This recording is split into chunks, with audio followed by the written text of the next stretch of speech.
ogostal am meddwl am yr hyn sy'n angen i adeiladu yn y cymedau, rhaid i gynlluniwr hefyd feddwl am yr hyn mae pobl ei angen, beth arall sy'n byw yna, a beth sy'n angen ei amddiffyn. Dydyn ni ddim yn gallu adeiladu'r hyn rydyn ni eisiau, lle rydyn ni eisiau, pan byddwn ni eisiau.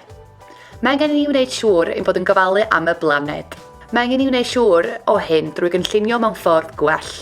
Gosod tir o neilltu mwyn adfiliad a planhigion fyw, gan gynnwys parciau, rhandiroedd a mannau eraill mewn trefi a dinasoedd. Creu coetiroedd a choedwig newydd. Lleihau faint o garbon rydyn ni'n gynhyrchu.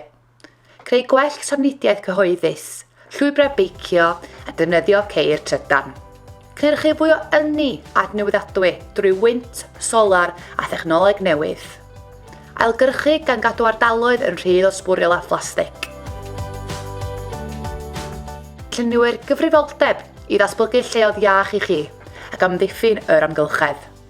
Felly, gadewch i ni siarad am gynllunio, cyfrioldeb a chi.